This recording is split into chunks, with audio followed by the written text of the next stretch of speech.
নমস্কার বন্ধুরা, আমার নাম রাজেশ আর আপনারা দেখতে শুরু করেছেন স্পোকেন ইংলিশ উইথ আরজে। তো বন্ধুরা, আজকের এই ভিডিওতে আমরা ভয়েস চেঞ্জ বা বাচ্য পরিবর্তন নিয়ে আলোচনা করব। So let's continue. ভয়েস বলতে আমরা বলি বাচ্য, অর্থাৎ ক্রিয়া প্রকাশের ভঙ্গিমা, ক্রিয়া প্রকাশের যে ভঙ্গিমা তাকে আমরা বলি ভয়েস বা বাচ্য। এটা দু ধরনের হতে পারে। একটা হয় অ্যাক্টিভ ভয়েস, অর্থাৎ যেখানে কর্তা সরাসরি সক্রিয়ভাবে কোনো কাজ করে।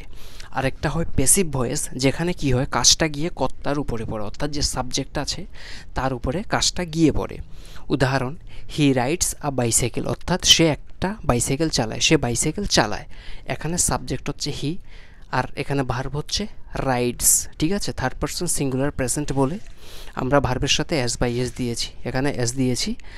আর এখানে সে কাজটা করছে, কাজটা কি বাইসাইকেল চালানো। ঠিক আছে, এটাকে যদি আমরা প্যাসিভ করি হয়ে যাবে a bicycle is ridden by him, অর্থাৎ বাইসাইকেলটা তার দ্বারা চালানো হয়।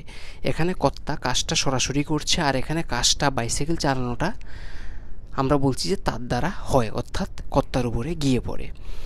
এখানে আমি যদি প্রশ্ন করি কি চালায়, তাহলে উত্তর আসবে আ বাইসাইকেল। এটা হচ্ছে এখানে ডাইরেক্ট অবজেক্ট, এটা হচ্ছে অ্যাক্টিভ ভয়েস, আর এটা হচ্ছে ডাইরেক্ট অবজেক্ট। প্যাসিভ ভয়েস করার সময় এই যে ডাইরেক্ট অবজেক্ট থাকে ওটা প্যাসিভ ভয়েসে হয়ে যায় সাবজেক্ট, অর্থাৎ অ্যাক্টিভের অবজেক্ট, প্যাসিভের সাবজেক্ট। ঠিক আছে, এবার সাবজেক্টের পরে আমরা ভার্ব বসাবো। যদি সিঙ্গুলার হয় প্রেজেন্টে আমরা ইজ ব্যবহার করব, আর যদি প্লুরাল হয় আমরা ব্যবহার করি আর। এখানে রাইটস এই ভার্বটার দিকে আমাদের সবসময় লক্ষ্য রাখতে হবে যে ভার্বটা কোন জায়গায় আছে। এখানে ভার্বটা প্রেজেন্টে আছে বলেই আমরা এখানে ইজ দিয়েছি। ঠিক আছে, এবার তারপরে যে মেইন ভার্ব থাকে তার থার্ড ফর্ম ব্যবহার করা হয়। আর অ্যাক্টিভ ভয়েসে আমরা যেটা বলতে চাইছি প্যাসিভ ভয়েসে আমরা সেটাই বলি, কিন্তু ঘুরিয়ে বলি। অর্থাৎ যেটা আমরা বলতে চাইছি অ্যাক্টিভ ভয়েসে সেম জিনিস আমরা প্যাসিভ ভয়েসেও বলে থাকি, শুধু একটু ঘুরিয়ে বলি।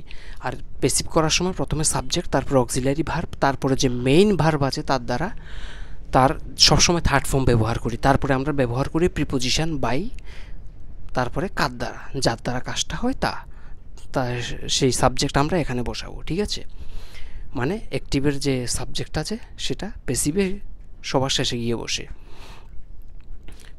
Next, he rode a bicycle, সে একটি বাইসাইকেল চালিয়েছিল।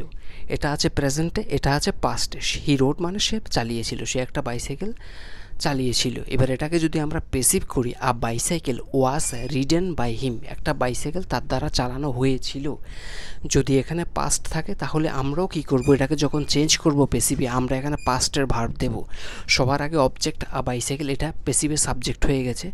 রোড যেহেতু পাস্টে আছে এই জন্য আমরা ওয়াজ দিলাম। যদি সাবজেক্ট অনেকগুলো হয় বা প্লুরাল হয় আমরা এখানে ওয়ার ব্যবহার করব, ওয়াজ ব্যবহার না করে। এখানে সিঙ্গুলার সাবজেক্ট বলে আমি ওয়াজ দিলাম, তারপরে রোড তার third form, ridden same, preposition him তার দ্বারা। ঠিক আছে, তার দ্বারা বাইসাইকেল চালানো হয়েছিল। এবার একটা প্রেজেন্ট কন্টিনিউয়াস টেন্সের sentence, he is riding a bicycle, say bicycle চালাচ্ছে, কাজটা এখন হচ্ছে, he is riding a bicycle.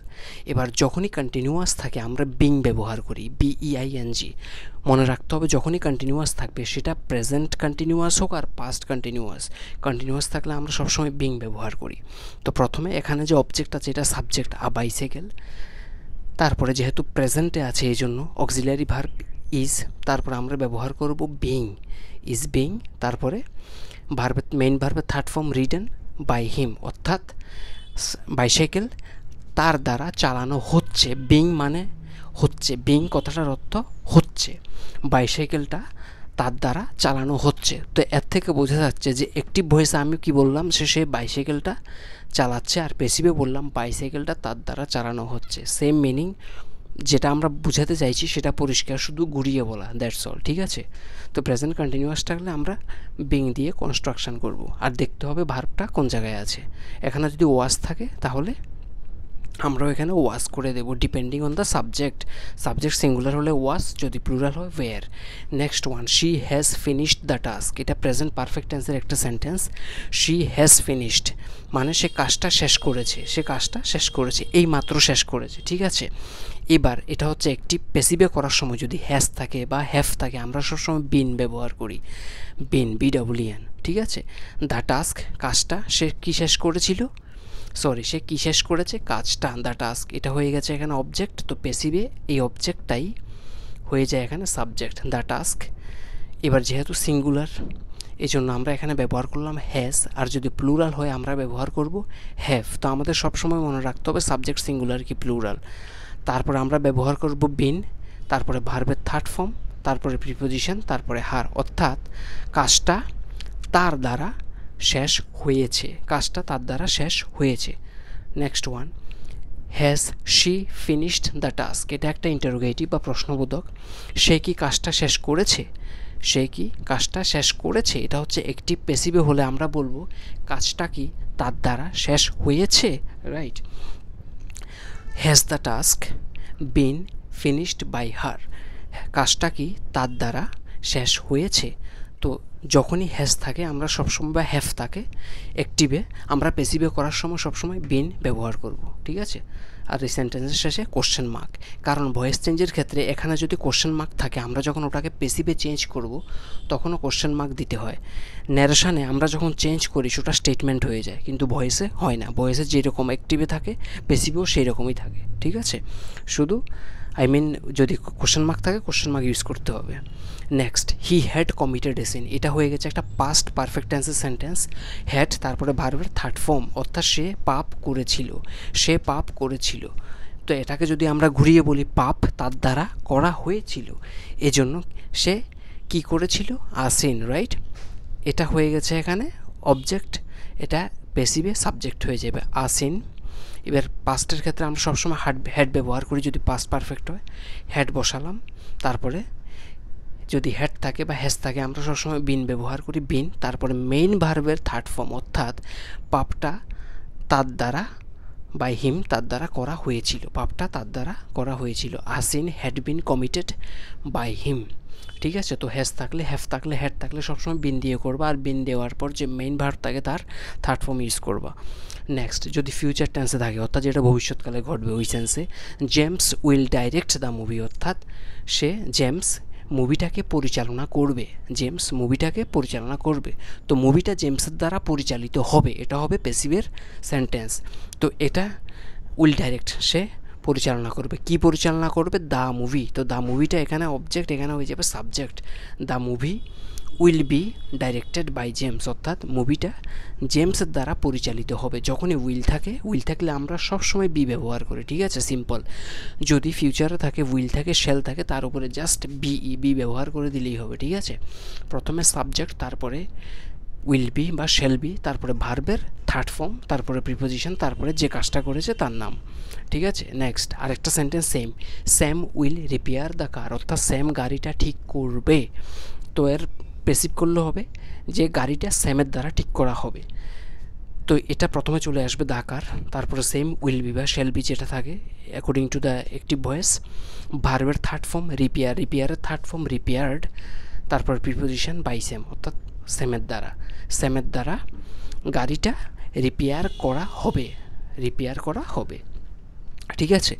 এবার যখনই মডাল ভার্ব থাকে তা সেগুলো নিয়ে কীভাবে চেঞ্জ করবো তা নিয়ে দেখবো। অ্যাকচুয়ালি উইল, মডাল ভার্ব এগুলো একই ফরম্যাট ইউজ করে। উদাহরণ, you must pay the bill first, you must pay the bill first, অর্থাৎ তুমি বিলটা প্রথমে দেবে, তুমি বিলটা প্রথমে দেবে, বিলটা তোমার দ্বারা প্রথমে দেওয়া হবে, এটা হবে সেন্স প্যাসিভে। The bill must be paid first by you. এখানে যেহেতু মডাল ভার্ব আছে মাস্ট, এজন্য সেম আমরা এখানে ব্যবহার করলাম be, must be, same. Will থাকলে উইল বি, মাস্ট থাকলে মাস্ট বি। প্রথমে সাবজেক্ট, তারপরে এখানে অ্যাক্টিভে যে ভার্ব আছে মডাল ভার্ব সেটা আমরা বসাবো, তারপরে বি বসাবো, তারপরে ভার্বের থার্ড ফর্ম পে এর থার্ড ফর্ম হচ্ছে পেইড, রাইট, তারপরে বাকি অংশ, ঠিক আছে। The bill must be paid first by you, তোমার দ্বারা বিলটা প্রথমে দেওয়া হবে। Next, can you learn English easily, can you learn English easily, তুমি কি সহজে ইংরেজি শিখতে পারো, তুমি কি সহজে ইংরেজি শিখতে পারো, এটা প্রশ্নবোধক। তো ইংরেজি কি তোমার দ্বারা সহজে শেখা হয়।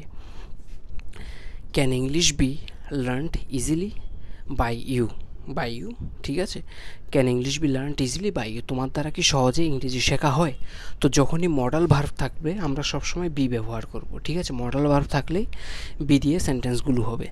এবার ফিউচার পারফেক্ট, ফিউচার পারফেক্ট আমরা কখন ব্যবহার করি, ফিউচার পারফেক্ট টেন্স তখন হয় যখন ভবিষ্যৎকালে কোনো নির্দিষ্ট সময়ের মধ্যে কোনো একটা কাজ হয়ে থাকবে, অথবা ভবিষ্যৎকালে দুটো কাজ হবে, যে কাজটা প্রথমে হয় তার ক্ষেত্রে আমরা ব্যবহার করি ফিউচার পারফেক্ট। ফিউচার পারফেক্টের ক্ষেত্রে আমরা সবসময় ব্যবহার করি উইল হ্যাভ অথবা শ্যাল হ্যাভ। প্রথমে সাবজেক্ট, তারপরে উইল হ্যাভ বা শ্যাল হ্যাভ, তারপরে ভার্বের third form. Rekha will have written the letter, অর্থাৎ চিঠিটা রেখা লিখে থাকবে। Rekha will have written the letter, চিঠিটা রেখা লিখে থাকবে। এটাকে যদি চেঞ্জ করি হবে চিঠিটা রেখার দ্বারা লিখে থাকা হবে। তো কি লেখা হবে? দ্য লেটার, এটা এখানে সাবজেক্ট হয়ে যাবে দ্য লেটার। তারপরে উইল হ্যাভ বসাবো, তারপর আমরা ব্যবহার করব been. The letter will have been, তারপরে ভার্বের third form written by Rekha. The letter will have been written by Rekha. আমি লিখে নিই এখানে, ঠিক আছে? রিটেন বাই হবে রিটেন বাই রেখা। তো এখানে যেহেতু উইল হ্যাভ আছে, যদি ফিউচার পারফেক্টে থাকে সেম উইল হ্যাভ বসিয়ে তারপরে বিন ব্যবহার করলেই হবে। উইল হ্যাভ প্রথমে সাবজেক্ট, তারপরে উইল হ্যাভ, তারপরে বিন, তারপরে যার দ্বারা কাজটা হয় তা সেটা। এবার কিছু কিছু সেন্টেন্স আছে যাদের যে ভার্ব আছে সে ভার্বের দুখানা অবজেক্ট থাকে। যে সমস্ত ভার্বের দুখানা অবজেক্ট থাকে সেগুলোকে আমরা কী করে চেঞ্জ করব? উদাহরণ, he gave his sister a camera, সে তার বোনকে একখানা ক্যামেরা দিয়েছিল। হি গেভ কি দিয়েছিল? আ ক্যামেরা, এটা হচ্ছে ডাইরেক্ট অবজেক্ট। কাকে দিয়েছিল? তার বোনকে, রাইট? তার বোনকে দিয়েছিল, এটা হচ্ছে ইনডাইরেক্ট অবজেক্ট। তো এখানে দুখানা অবজেক্ট আছে, এগুলো আমরা করব এভাবে। A camera was given to his sister by him, ক্যামেরাটা তার বোনকে দেওয়া হয়েছিল তার দ্বারা। আর ক্যামেরা, ঠিক আছে? এবার এটা যেহেতু সিঙ্গুলার আর এখানে গেফটটা যেহেতু পাস্টে আছে, আমাদের সবসময় মনে রাখতে হবে যে অ্যাক্টিভের ভার্বটা কোন জায়গায় আছে। এটা ভার্বের সেকেন্ড ফর্ম, যেহেতু পাস্টে আছে এই জন্য আমরা এখানে পাস্টের ভার্ব ব্যবহার করলাম। ক্যামেরা একটা বলে এখানে ওয়াজ ব্যবহার করলাম, যদি অনেকগুলো হয় তাহলে আমরা এখানে ব্যবহার করব ওয়্যার। আর ক্যামেরা ওয়াজ, তারপরে ভার্বের third form given, main verb যেটা আছে গেভ, এর থার্ড ফর্ম হচ্ছে গিভেন। আর ক্যামেরা ওয়াজ গিভেন, অর্থাৎ ক্যামেরাটা দেওয়া হয়েছিল। কাকে দেওয়া হয়েছিল? টু হিজ সিস্টার, তার বোনকে। কার দ্বারা? তার দ্বারা, বাই হিম। ক্যামেরাটা তার বোনকে তার দ্বারা দেওয়া হয়েছিল। এগুলো হচ্ছে এখানে যে ভার্ব আছে, ভার্বের দুখানা যখন অবজেক্ট থাকে, ঠিক আছে? নেক্সট, ইম্পারেটিভ সেন্টেন্স মানে আদেশ দেওয়া, উপদেশ দেওয়া, অনুরোধ করা, ওই সমস্ত সেন্টেন্সগুলো। শাট দ্য উইন্ডোজ, অর্থাৎ উইন্ডোটা, জানলা বন্ধ করো। শাট দ্য উইন্ডোজ, জানলা বন্ধ করো। এবার ইম্পারেটিভ সেন্টেন্সে আমরা যখন আদেশ দিই, কমান্ড করি অথবা অর্ডার দিই, কমান্ড করা বা অর্ডার দেওয়ার ক্ষেত্রে আমরা সবসময় লেট দিয়ে করি, ঠিক আছে? শাট দ্য উইন্ডো মানে জানলা বন্ধ করে, এটা হবে let the windows be shut. Let the windows be shut, same ভার্বের থার্ড ফর্ম, এটা একই থাকে। Shut shut shut. Next one, close the door, দরজাটা বন্ধ করো। হতে পারে একটা কমান্ড বা অর্ডার, ক্লোজ দ্য ডোর। যদি কমান্ড বোঝায় বা অর্ডার বোঝায় সবসময় লেট দিয়ে। সো লেট, তারপরে সাবজেক্ট লেট দ্য ডোর। আরে অবজেক্ট কি বন্ধ করার কথা বলা হয়েছে? দরজাটা, রাইট? তো let the door be shut, let the door be শাট, এগুলো সবসময় আমরা লেট দিয়ে করব। নেক্সট, যদি রিকোয়েস্ট বা অনুরোধ করা বোঝায়, ইম্পারেটিভ সেন্টেন্সে যদি অনুরোধ বোঝায়, প্লিজ ক্লিন দ্য কিচেন, অর্থাৎ রান্নাঘরটা পরিষ্কার, অনুগ্রহ করে রান্নাঘরটা পরিষ্কার করো। Please clean the kitchen. এদের ক্ষেত্রে আমরা ব্যবহার করব you are requested to clean the kitchen. You are requested, অর্থাৎ তোমাকে অনুরোধ করা হয়েছে টু ক্লিন দ্য কিচেন, কিচেনটাকে পরিষ্কার করার জন্য। ইম্পারেটিভ সেন্টেন্সে যদি আদেশ দেওয়া হয় বা অর্ডার করা বোঝায়, কমান্ড করা বোঝায়, তাহলে আমরা করব লেট দিয়ে। আর ইম্পারেটিভ সেন্টেন্সে যদি অনুরোধ করা বোঝায়, প্লিজ দিয়ে সেন্টেন্সগুলো থাকে, তাহলে আমরা প্রথমেই ব্যবহার করব যে ইউ আর রিকোয়েস্টেড, অর্থাৎ তোমাকে অনুরোধ করা হয়েছে কিসের জন্য? কিচেনটাকে পরিষ্কার করার জন্য, to clean the kitchen. Next one, let দিয়ে যদি সেন্টেন্স থাকে অ্যাক্টিভ ভয়েসে, let her read the book, অর্থাৎ let her read the book, তাকে বইটা পড়তে দিন। Let her read the book, তাকে বইটা পড়তে দিন। এগুলো হবে let the book be read by her. Let the book be read by her, অর্থাৎ তার দ্বারা বইটা পড়া হোক, তার দ্বারা বইটা পড়তে দেওয়া হোক।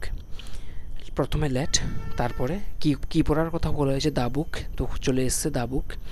তারপরে আমরা ব্যবহার করব বি সাবজেক্ট, তারপরে বি, তারপরে যে মেইন ভার্ব থাকে তার থার্ড ফর্ম, রিডের থার্ড ফর্ম রেড, তারপরে কার দ্বারা? তার দ্বারা, বাই হার। তো এখানে ভয়েস বলতে বোঝায় ক্রিয়া প্রকাশের ভঙ্গিমা। এর দুটো ফর্ম হয়, একটা হয় অ্যাক্টিভ, একটা হয় প্যাসিভ। অ্যাক্টিভে সাবজেক্ট কাজটা ডাইরেক্ট করে, প্যাসিভে যে কাজটা আছে ওটা সাবজেক্টের গায়ে গিয়ে পড়ে। আমাদের সবার আগে মনে রাখতে হবে যে অ্যাক্টিভে আমি যেটা বলতে চাইছি, প্যাসিভেও কিন্তু আমি সেটাই বলবো। সেন্সের কোনো তফাৎ বা মিনিংয়ের কোনো তফাৎ হবে না, শুধুমাত্র ঘুরিয়ে বলবো, দ্যাটস অল। এবার আমাদের দেখতে হবে যে এখানে যে ভার্ব আছে সে ভার্বটা কোন জায়গায় আছে, কারণ ভার্ব অনুযায়ী আমি পেসিভে ভার্বগুলো বসাবো। এটা যদি পাস্টে থাকে এটা পাস্ট হবে, এটা প্রেজেন্ট থাকলে এটা প্রেজেন্ট হবে, এটা ফিউচার থাকলে এটা ফিউচার, রাইট? তো এই ভার্বগুলোকে আমাদের দেখতে হবে, আর আমাকে বার করতে হবে যে অবজেক্ট কোনটা, কারণ এই অবজেক্টটাই গিয়ে আবার পেসিভে সাবজেক্ট হয়ে যায়, ঠিক আছে? এবার যদি সিঙ্গুলার হয় প্রেজেন্টে তাহলে ইজ ব্যবহার করব, যদি প্লুরাল হয় প্রেজেন্টে তাহলে আমরা ব্যবহার করব আর। এবার যদি অতীতকাল বোঝায়, পাস্ট টেন্স বোঝায়, আর সিঙ্গুলার হয় সাবজেক্ট একটা বোঝালে তাহলে ওয়াজ, আর সাবজেক্ট যদি একটার বেশি হয় তাহলে আমরা ব্যবহার করব ওয়্যার। আর পেসিভ করার সময় আমরা সব সময় ভার্বের থার্ড ফর্ম ব্যবহার করি, পেসিভে সব সময় ভার্বের থার্ড ফর্ম ব্যবহার করা হয়, ঠিক আছে? এবার যদি প্রেজেন্ট কন্টিনিউয়াস টেন্স থাকে, অর্থাৎ কোনো একটা কাজ চলছে, তখন আমরা কি করি, এখানে ভার্বের সঙ্গে আইএনজি থাকে প্রেজেন্ট কন্টিনিউয়াস টেন্সে, এই জন্য আমরা কি করি, এগুলোকে যখন চেঞ্জ করি আমরা বিং ব্যবহার করি, BEING, বিং, ঠিক আছে? মনে রাখলে সহজ হবে। এখানে ভার্বের সঙ্গে আইএনজি, আবার এখানে বি এর সাথেও আইএনজি, শুধুমাত্র কন্টিনিউয়াস টেন্সের ক্ষেত্রে। এবার এটা পাস্ট টেন্সও হতে পারে, পাস্ট কন্টিনিউয়াস হতে পারে, প্রেজেন্ট কন্টিনিউয়াস হতে পারে, ঠিক আছে? নেক্সট, এবার যদি প্রেজেন্ট পারফেক্ট থাকে বা পাস্ট পারফেক্ট থাকে, হ্যাজ থাকে, হ্যাভ থাকে, হ্যাড থাকে, চেঞ্জ করার সময় সবসময় বিন ব্যবহার করা, BEIN, ঠিক আছে? প্রথমে সাবজেক্ট, তারপরে হ্যাড বা হ্যাভ বা হ্যাজ, তারপরে বিন, তারপরে ভার্বের থার্ড ফর্ম। ফিউচারে থাকলে সিম্পল, যদি উইল থাকে, শ্যাল থাকে, উইল বি বা শ্যাল বি ব্যবহার করবা পেসিভের ক্ষেত্রে, উইল বি বা শ্যাল বি, তারপরে ভার্বের থার্ড ফর্ম। এবার যদি রাইট মডাল ভার্ব থাকে, সেম, মাস্ট, ক্যান, এগুলো থাকলে সবসময় বি ব্যবহার করবা, মডাল ভার্ব তারপরে বি, তারপরে ভার্বের থার্ড ফর্ম। যেমন এখানে প্রথমে মডাল ভার্ব মাস্ট, তারপরে বি, তারপরে ভার্বের থার্ড ফর্ম, ঠিক আছে? Future perfect same, will have থাকবে, ফিউচার পারফেক্টে সবসময় উইল হ্যাভ থাকে, এগুলোকে যখন চেঞ্জ করবা বিন ব্যবহার করবা, উইল হ্যাভ বিন সাবজেক্ট, এখানে যেটা অবজেক্ট এটা এখানে সাবজেক্ট, তারপরে উইল হ্যাভ বিন, তারপরে কার দ্বারা কাজটা হয়েছে সেটা। এবার যদি দুইখানা অবজেক্ট থাকে তাহলে আমরা ব্যবহার করি যে কাকে দেওয়া হয়েছিল, আমরা টু দিয়ে সেন্টেন্সগুলোকে কনস্ট্রাক্ট করি। এখানে আমরা বলেছি যে সে তার বোনকে ক্যামেরাটা দিয়েছিল, ক্যামেরাটা দেয়া হয়েছিল তার বোনকে। এখানে যে হিজ সিস্টার যে ইনডাইরেক্ট অবজেক্টটা আছে এটা আমরা এখানে নিয়ে আসছি কি দিয়ে, টু হিজ সিস্টার দিয়ে, ঠিক আছে? তো দুখানা যদি অবজেক্ট থাকে, একটাকে টু হিজ বাট যার প্রতি বলা হয়েছে সেটা ইউজ করবা। এবার লাস্টে কার দ্বারা হয়েছিল সে কাজটা, প্রিপোজিশন, তারপর যার দ্বারা হয়েছিল সে। ইম্পারেটিভ যদি কমান্ড করা বা অর্ডার দেওয়া বোঝায় তাহলে আমরা লেট দিয়ে সেন্টেন্সগুলোকে করব। যদি রিকোয়েস্ট করা, অনুরোধ করা বোঝায় তাহলে আমরা লিখব you are requested to do this blah blah, সে যাই হোক। আর লেট দিয়ে সেন্টেন্স থাকলে আমরা করবো এভাবেই, ঠিক আছে? লেট, তারপরে সাবজেক্ট, তারপরে বি, মেইন ভার্বের থার্ড ফর্ম, তারপরে প্রিপোজিশন, তারপরে যার দ্বারা কাজটা হয় সেটা, ঠিক আছে? আশা করি কিছু বোঝা গেল। I hope you have like the video. আর চ্যানেলে যদি নতুন হয়ে থাকেন please subscribe and don't forget to hit the bell icon. কিছু জানার থাকলে কমেন্ট বক্সে জানিয়ে দেবেন, and I will see you on my next video. Still then take care, I see and I love you, have a good day, bye by.